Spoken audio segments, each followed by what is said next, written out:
my friends, and I wish you a very warm welcome. We have two brilliant illustrator guests for you today. Obviously authors write books, illustrators illustrate, do the drawings for the books.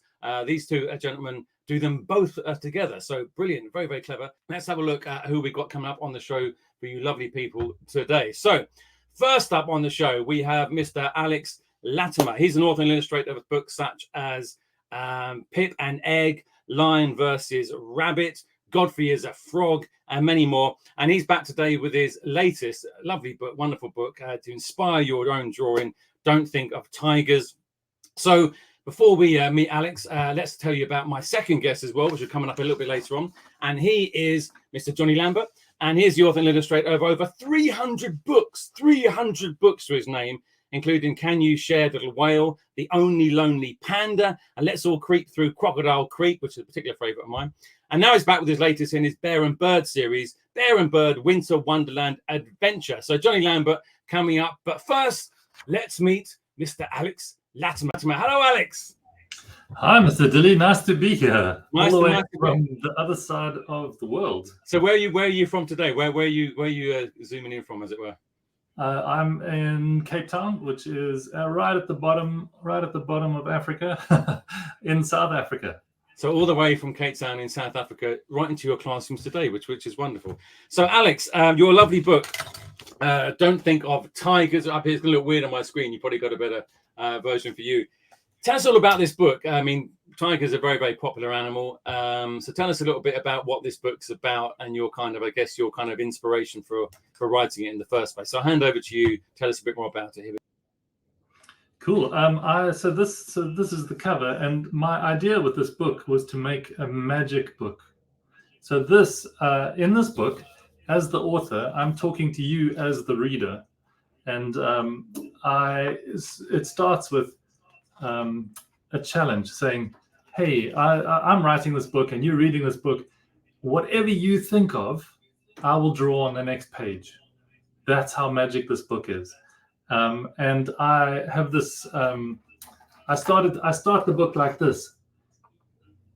The book in your hands is magic. And I love tigers. And so it was an idea to have tigers as the thing that I would draw in this book. So I'm just going to read to you quickly to show you how this book works. Whatever you picture in your mind, I'm going to draw on the next page, okay? So we'll do a quick test. All you have to do, and if you're out there somewhere in your classroom or at home, can you do this for me? I want you to close your eyes, and I want you to think of a cow doing ballet. Can you do that? Is everyone's eyes closed? Okay. We're thinking of that, and then I'm going to turn the page, and let's see if it works, okay? Are you ready? Here we go. Okay, open your eyes. We did it. There it is, the cow doing ballet. But there's one other challenge with this book. In the story, I tell you, I can't draw tigers, okay? So there's one rule. I want you to think of anything you like in the whole world. But please, I really can't draw tigers, so please don't think of tigers. Anything in the world, just not tigers, okay? No, please, tigers. Okay, close your eyes and think of anything you like. Remember, no tigers. And then you open your eyes, and we've got... Oh no, you thought of a tiger, didn't you? As you can see, I'm not very good at drawing tigers. So shall we try this again? Just remember my one rule, which is don't think of tigers, please. So we're going to do it one more time. We're going to close our eyes. We're going to think of anything in the world that I can draw, just not tigers, please. And then we open our eyes and, oh no. Did someone out there think of tigers? And look at this one. You can see how I'm not so good at drawing them. This one's got 8 legs. And I think it's saying moo. That's not what tigers say. I think you'll get it this time. We'll go again. Okay. So just close your eyes and think of anything you like. Okay. Just not tigers. Okay. Now, open your eyes. Oh no. You thought of a tiger again. as you can see, not so good at drawing tigers. That's brilliant. Alex, there's this book is so you can see from what you're doing there. It's such a wonderful sort of inventive book, and it replays your mind in a really happy way. But what's your ultimate aim for this? Obviously, it's you're an illustrator and author yourself, but what do you hope that this book kind of gives to children in terms of maybe their own writing, but also their own drawing and stuff? So as I go through the book, I show you that I'm not good at drawing tigers, but as I go through, I get better and better at drawing tigers. And my message and my hope for everyone out there is that you won't, when someone tells you can't do something, don't say, oh, they're right. You need to practice. And the only way to get good at things is to be a bit bad at things to begin with. And so in this book, I draw lots of terrible tigers. And as I go along, I get a bit better and better and better. And then by the end of the book, I can draw tigers. And my hope is that children out there will accept this idea of you don't have to be amazing at something immediately. If you love it and you want to practice, you can get better.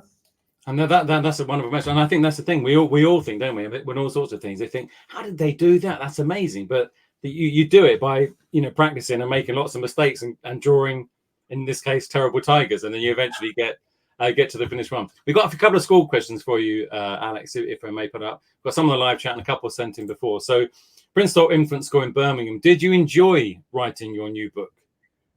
I very much enjoyed it. I had so much fun thinking of the idea and then thinking how to draw bad tigers. I actually started out drawing really quite ugly tigers, and I sent them off, and people said, we do like this book, but your tigers need to be a bit better. And I thought that was a really nice lesson for this story of trying to find a way to make tigers look bad, but in a good way. And I had a lot of fun with that. That's all right. Thanks for your question, Princeton Infant School. This is from Toffwood Infant School, Eden. What is your favourite thing to draw? This is from Erin. Hello, Erin. Thank you for your question from Toffwood Infant School. Is it a tiger or is it something else, or what is it? I would say it would be a tie between a tiger, and I do love drawing dinosaurs. I can draw all of the dinosaurs all day long. That's my favorite. Bringing that thing from the child. Did you used to draw them as a child, like dinosaurs, and then? Yeah, well, I feel like grown-ups are just often big children. I think I've been drawing tigers and dinosaurs my whole life. I don't look back and say I drew dinosaurs as a child. I feel like it's just what I've always done. So you were born and I drew a dinosaur. Okay. Let's have another quick question for you. Let's try this one on here. Actually, I think it's a Toffwood info. They sent it in beforehand, I think. But it's a good question. Toffwood Infant School, Norfolk. You kind of mentioned this already, but what tips could you give us to become better illustrators? And you kind of said this already, but anything like to add to that? Yeah, for sure. Obviously, there's don't be afraid to draw bad drawings, and don't. I think you need to get through a whole lot of bad drawings before you get to the good ones, and so you got to get them out the way. You can't think, oh, this drawing of a tiger is terrible. I'm not a good artist. You got to get those out the way, and then I think practice drawing things that other people have drawn. I think we always think we must do something original, but we can learn from looking at other people's drawings and having a go at them ourselves and seeing what we can learn. That's brilliant advice. Speaking of drawing, you are going to give us a wonderful draw along. So as part of today's event, like our last Key Stage 1 event for everybody watching, all the children there should have a pen, paper, pencil, whatever you want, crayons. And Alex is going to do a little draw along. Is this from Don't Think of Tigers, in fact? Yeah. So I'm going to draw a tiger, and just a basic tiger, maybe a bit of color, and I'll show you how I do it. But I want to encourage everyone to do it their own way as well. Let's enjoy this. I'm going to put Alex's camera up now for the drawing. Remove myself. When you finish, Alex, let me know, and then we'll come back. So this is Alex with his draw along. Enjoy this. Here we go. Hey, there's my page. I'll get it straight. So the base, what I like to do with the tiger is start with its face. So we're going to start with a nice triangle nose. There, quite easy. And then we're going to give him little nostrils. And this is the part of his face that runs up the middle. And then along the top, we're going to do 2 circles for his ears. And then on the sides of his face, I like to think of tigers as quite like bushy and hairy. And then we're going to go down below his nose, a little line. Not a lion, a line. And this is a tiger we're drawing. And then we're going up. We're going to give him a nice big smile. And I always love drawing teeth. Not too sharp because he's a friendly tiger. And we're going to do some teeth in his mouth like this. And then you can draw any kinds of eyes you like. Big circles. I like these ones. Maybe some dots in the middle so he's looking at us. And then we'll draw his chin is also quite hairy, I think. So we've got this as his chin. And then for tigers, obviously, we need stripes. So I've put a few stripes in like that, and then we can do some stripes from the side. Anywhere you like to put stripes, you can put them in. And then a nice line for along his back, and maybe one for down the front there so we can get towards his legs. And then some straight lines just for his legs like this. And his back legs over here. And then what I always love drawing is a tiger's tail. And this can be any sort of squiggly shape you like. But I like making a nice big S shape like that. And then obviously more stripes. So this is where you can do these are just basic stripes, but you can do any kinds of stripes you like.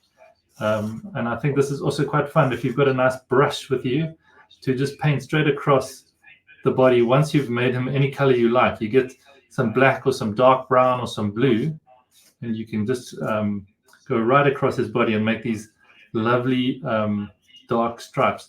And then I'm going to see if I can do this quickly while you're watching, but I've got a bit of printer ink here. Actually, this is yellow printer ink, and I'm just gonna. Oh, it doesn't come. It's smudging quite a lot, isn't it?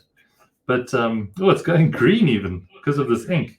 But what I love doing here is just making a mess and making mistakes as I go and learning.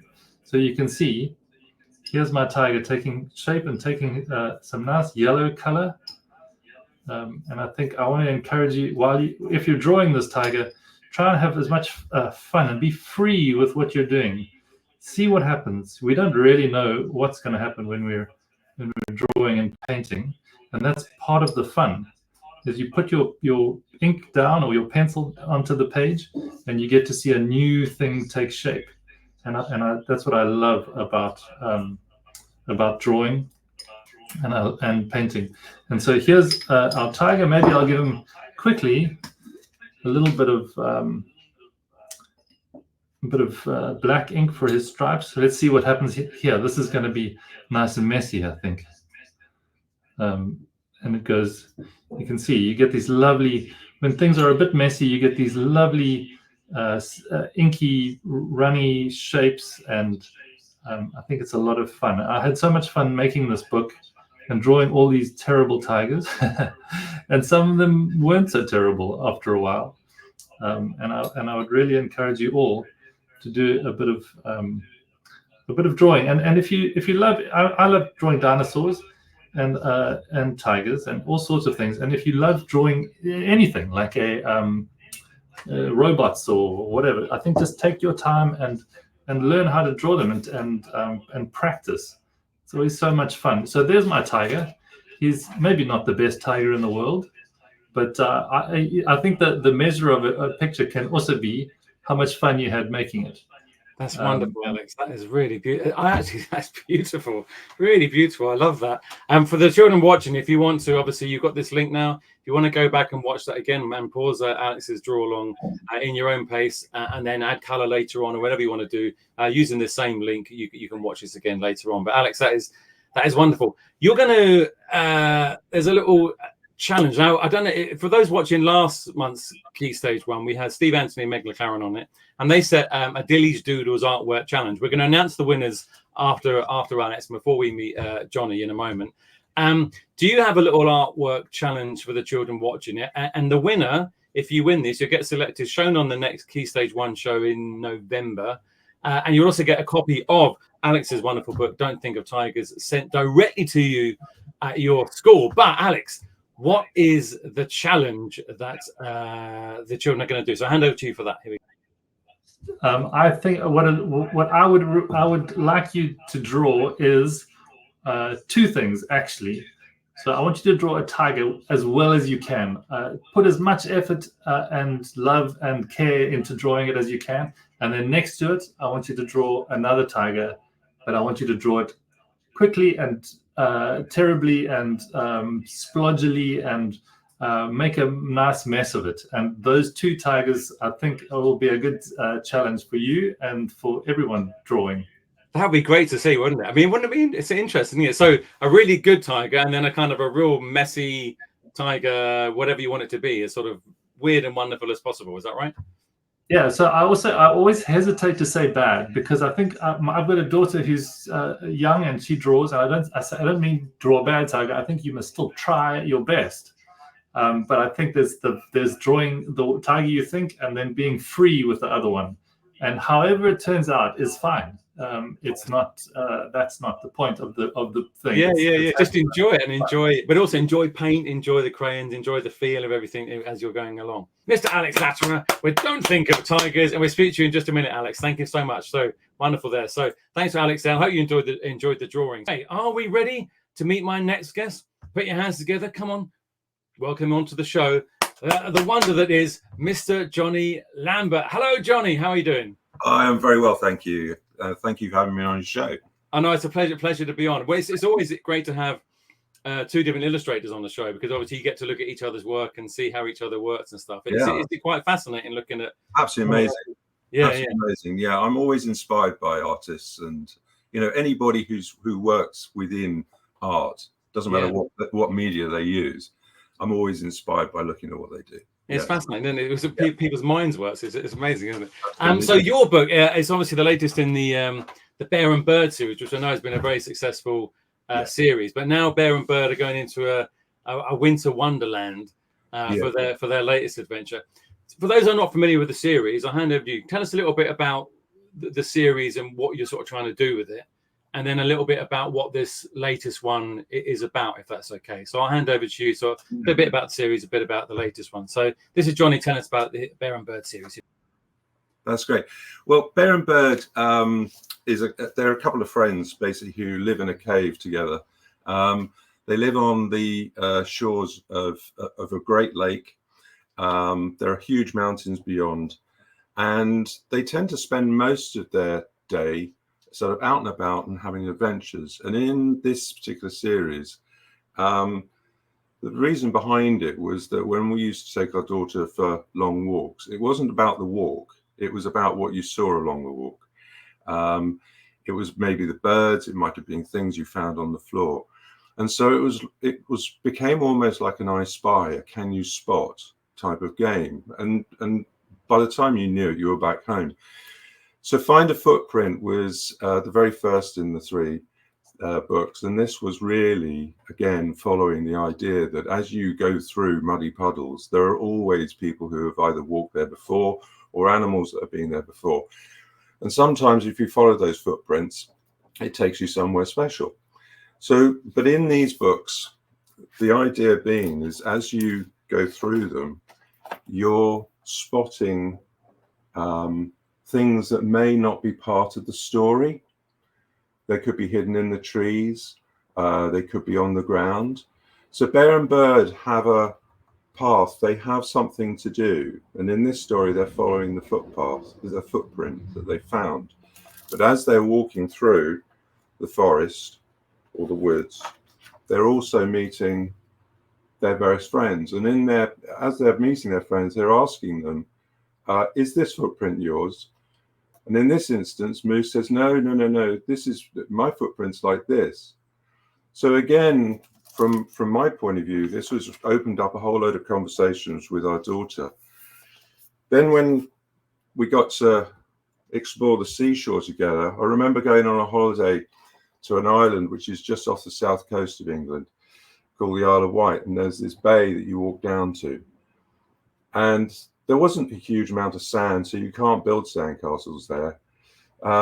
But what you had was stones, and there were lots of shells and various other things. And so what we did is we made pictures on the shore, but because you can't see them really well from where you're standing, we walked back up onto the top of the cliff and very carefully looked down over and took pictures of what we made.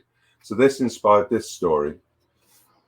And again, along that particular journey that they take on the seashore, they're finding amazing animals and amazing things that are actually on and around where they live. And Winter Wonderland, again, was slightly inspired by a journey that our daughter took with a friend up into an island called Iceland, a country up near the Arctic. And they went there for a holiday, but they also went there to see if they could see something amazing, a light show, if you like, that happens up there called the Northern Lights. And they went up there, and the whole thing was about that, searching for the journey. That's wonderful. So you're going to give us a little reading and a draw along from Winter Wonderland Adventure in a moment. I've got a couple of quick school questions for you, if I can. Yeah. Jonny, which is not necessarily related to the book, but it's just an interesting kind of a look on things. Huncote Primary School in Accrington. Thank you for your question. What was your favourite book when you were in year one? So amazing, when you were a kid, really. What was your? Did you have a favourite book or favourite sort of books? I tended to go for adventure stories, really. There was a character that I always remember that was serialized in newspapers, and I think it's possibly still is, but I always used to get the annuals, and it was a character called Rupert. And Rupert was an amazing character who had lots of friends who lived around the world. And then one of his particular friends, you had to get into an elevator, and as halfway down, it turned upside down and came out in China.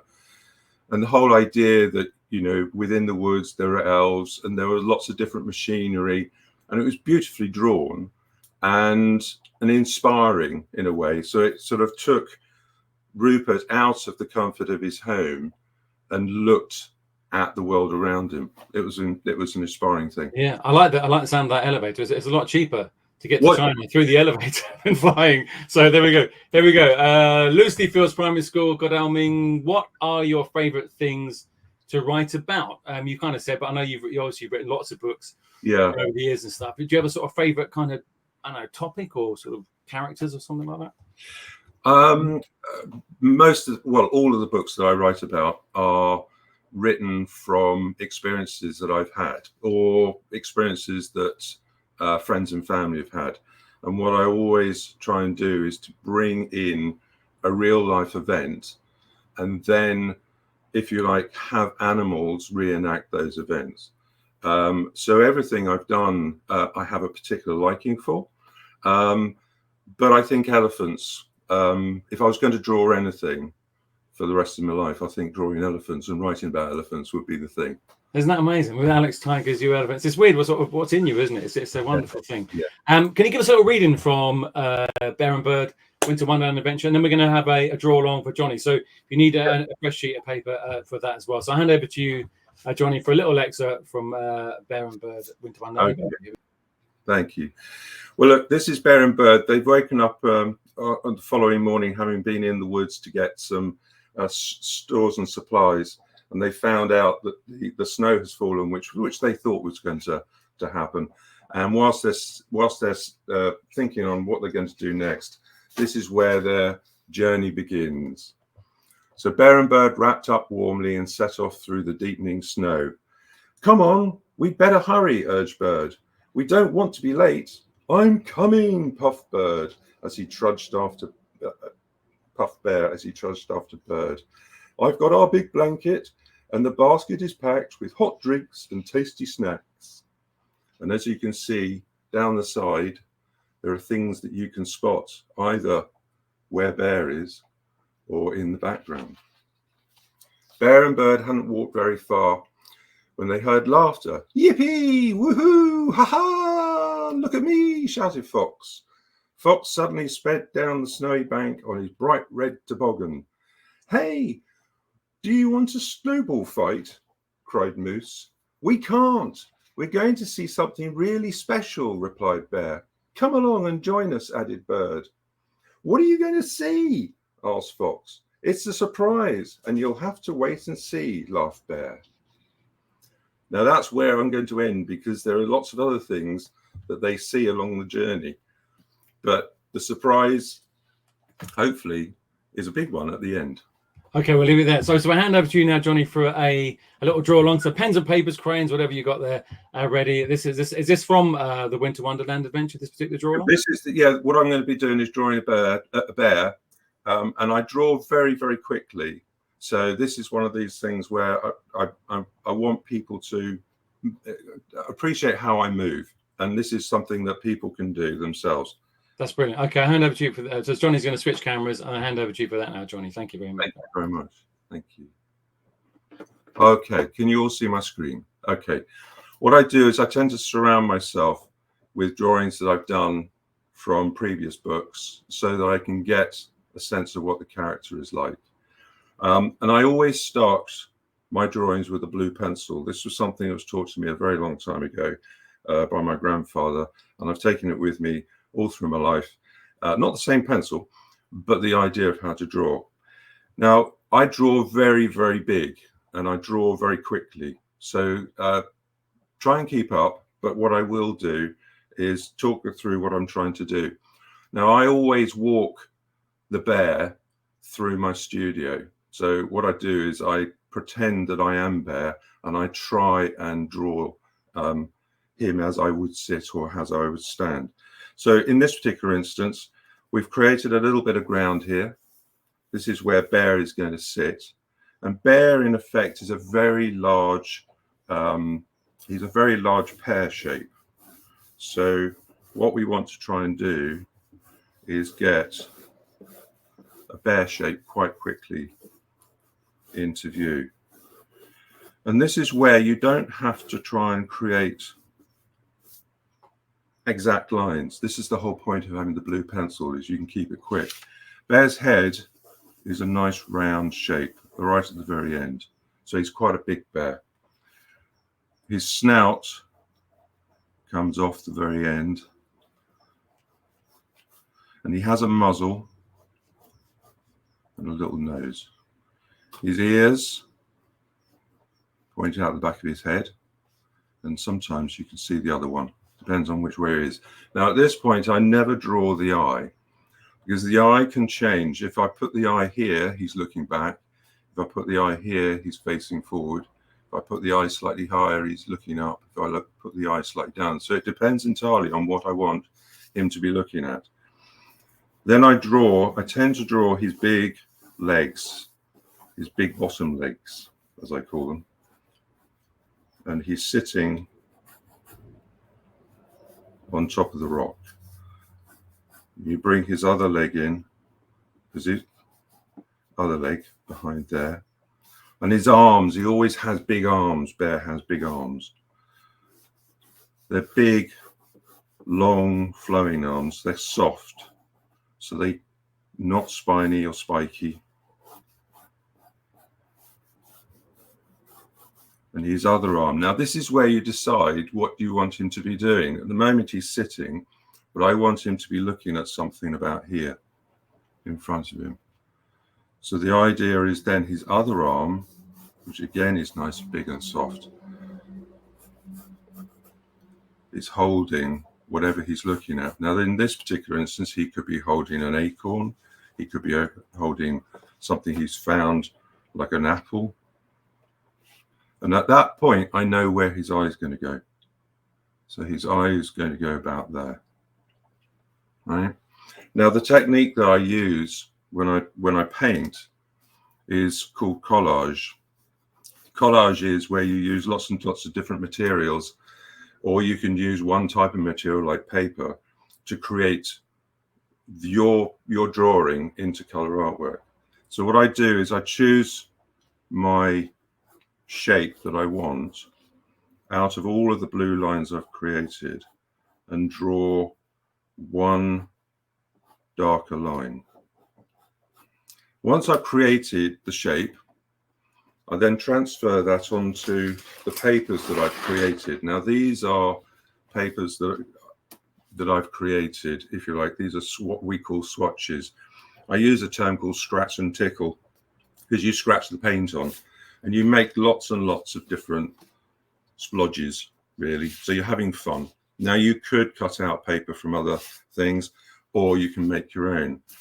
All of those I tend to duplicate, so I copy them. If I've got a really nice one that I do, I copy those. As I say, cutting out the shapes that I've got, I then mount them together. So in a way, this then becomes the drawing in full color, and that's how I work. That's amazing, John. That's really amazing. And for children watching there, there's plenty to get involved in there, because they can obviously do the backgrounds, draw the initial drawing, cut it all out again, stick it all on, and paint it. So once again, as with Alex's, you can go back and watch that bit by bit in your classrooms. That probably fill a whole lesson up, I'd imagine, or more for that, which is wonderful. Johnny, thanks very much for that. We switch back to your other camera. Yep. Johnny is also going to give you a Dilly's Doodles artwork competition, and then I'm going to put up the details of how you send them in for Alex's tigers, or for whatever Johnny is going to come up with. So I'll hand over to you, Johnny. Now, what's your challenge to the children watching? Challenge is, well, this is Bear and Bird's latest adventure. Now, Bear and Bird have got lots of other adventures waiting in the wings, but if you were to go out into the wilds, or you went out into the backyard, or you went out into any part of the woodlands around you, if you saw something that was amazing and you wanted to draw it, could you draw it and turn it into a collage artwork? So my challenge to you is to find something you love, whether it's an object or whether it's an animal, and draw it, and then turn it into a collage artwork. That's brilliant. And the collage artwork, you can use absolutely anything to make that. So you could find things around the house. It could be materials, it could be papers, whatever. But yeah. That's wonderful, Johnny. Thank you very much. So thank you much, Johnny. Let's bring Alex back as well. So here we go. We're all here. All the gang are here. So Alex, Johnny, thank you very much. It's wonderful to watch you working. I mean, it really is. I mean, it's fascinating. And it's a real inspiration for the children as well. I've got a couple of other quick questions for you, not from schools, but it's something that kind of it's sort of a putting together of various school questions. First one is, as it's a school special, what were you like at school? So Johnny, I'll hand over to you for that. What were you like at school? Distracted. Totally distracted. Yeah, most of the time I was distracted. I mean, I wasn't particularly great at school, but the one thing that my grandfather recognized when I was 4 years old was actually I was tuned in to looking at things. Wow. And so he taught me how to draw when I was 4 years old. Isn't that fascinating? And really, that's what you're obviously drawing, but obviously they're looking at how you see and teach. Yeah, I mean, that was the one thing he said: don't look at things, really see what they are. Yeah. So, and I was fascinated by shadows and the spaces between things. So he taught me how to draw trees, but not drawing the tree, but draw the shape between the trees. Look at that! Isn't that fascinating? That's wonderful, isn't it? So that's great. Yeah. So at 4 years old, that's what I started doing. That's good. What are you doing, Johnny? I'm drawing spaces between trees. Yes, you're supposed to be doing maths. That's brilliant. What about yourself, Alex? What were you like? I think everyone knows that I was from everyone knows an arty family at school, right? There's always like I had two older brothers. They were arty. I was arty. I did art at school, and then one day, I think it was probably early in high school, someone saw something I drew and said, "You're not as good as your brothers at art." And from that day, I stopped art for a long time. Yeah. I stopped it until I was out of school, like maybe for 10 years. I just took their word for truth. And so it was kind of a strange. At school, I was arty, and then I wasn't. And then got back into it. So yeah, and then later. Really, how did you then sort of, think 10 years after school and all that? How did you then think, actually, I'm going to give this another go? Because you write about this a little bit at the back of Dunting of Tigers in a sense. But so, what made you sort of give it another go? Well, so once I realized that I said, okay, I'll leave art to my brothers. I thought I'll become a writer, and I'll study. That's what I studied, and I picked up books, and I practiced writing. I practiced writing every single day. I would write a page of just on by hand, just a story, and I wrote as I went along, and I got older. I wrote a picture book idea. I was a bit older. I was in my 20s, and then I went to people I knew and I said, "Can you draw this for me?" And they're like, "Yeah, I can, but it's going to take some time." And then I realized if you want something done, you can do it yourself. It can take time, and time's okay. We've got lots of time, right? Sometimes, but that's a great story. This is to sort of inspire the kids in their terms of their writing. You mentioned about sort of illustration stuff, but in terms of their writing, what do you think? This is for you, Jonny, first of all. What do you think is a good, simple way to start writing a story for the children watching? A good, simple way. I would remember something that's happened very recently, something that either has happened to somebody or has happened to yourself, and take that as the starting point. That's great. And then just use that, and then just go from there.